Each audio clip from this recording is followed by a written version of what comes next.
Make the first call. How to crush cold outreach. This talk today is about the call you are afraid to make. So let's be brutally honest. You're not losing because the market sucks. You're losing because you're avoiding conversations. Those 20 conversations we talked about yesterday. But specifically today, we're talking about that first conversation, that cold call that you keep putting off. That's the one that feeds your family. You're not making it because you're stuck in your own head. You keep thinking, well, what if they get annoyed? What if they reject me? What if I mess up? What if I freeze? But let me ask you this question here. It's a serious question. What if you stopped making it about you? What if, just through a few questions, that you could turn a stranger into a prospect who feels heard, understood, and is curious? That's the power of asking NEPQ questions. Asking the right questions, and they'll disarm the resistance and build real trust. So let's get into it. You say you want more listings. You want more buyers. You want more referrals. Then you need more conversations, period. Not passive ones. Not those comfortable ones. Hey, how you doing? Did you have a good weekend? I'm talking real conversations with new people. Cold leads. Here's what most agents do. They just lead with a script. They push features and they chase the close. Now, here's what top agents do. Top agents, they lead with curiosity. They ask those emotionally driven questions and they listen for internal problems, not just external excuses. So let's stop selling and start understanding. There's a psychology of cold outreach. When you cold call using NEPQ techniques, you're not selling. You're leading someone through their own thoughts. And NEPQ, neuro-emotional persuasion questioning, is about asking questions that get people to lower their guard and open up emotionally. And then they come to their own conclusions.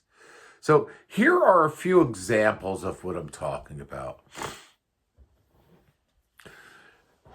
So I just don't assume anything. Would it be okay if I asked you a few questions about your current situation? What was the reason you were even thinking about making a move in the first place? And how long has that been going on? What happens if nothing changes? See, now you're not pitching, you're just diagnosing. So here's the NEPQ, the cold outreach framework. It's a gold mine, so here's the system that you follow. Step 1, you need to research and target who you're going to call. Pick your lane. Is it FSBOs? Is it expireds? Neighborhoods? Are you cold calling your database? Maybe it's business owners. So get your focus tight and you'll get faster results. Step 2, The call flow with NEPQ, here's how you go from cold to closed step by step. Here's a connection question. So she starts softly. Hi, this is Eric with eXp Realty. You weren't expecting my call, and I know it's a bit random. Is now a bad time to chat for just a minute? That triggers curiosity. You're not coming in aggressive and hot. You're asking permission. Here's the situation questions. Hi, I came across your property and I was curious. What was the original reason you put the home on the market? Was it more about needing to upsize or downsize, or was it something else? What you're doing is you're uncovering their motivation without a sales pitch. So here's some problem awareness questions. Mr. and Mrs. Buyer or Seller, has that process been easier or harder than you thought it was going to be? So what's been the most frustrating part of the experience so far? Now you're not being the salesperson. You're the only one who's ever actually listened to them. Then we have some consequences or problem amplification questions. It touches their pain. Mr. and Mrs. Seller, and if you're still dealing with that problem over the next few months, how do you see that affecting your plans long term? That one question, it builds urgency inside. They start convincing themselves that they need the help. Then there's solution questions, and this is optional only after they open up. Mr. and Mrs. Seller, would it be crazy if I gave you a couple of ideas that might help? Even if we don't end up working together? Permission granted. The resistance is removed, and now you are in a real conversation with them. Now it's time to get them to commit.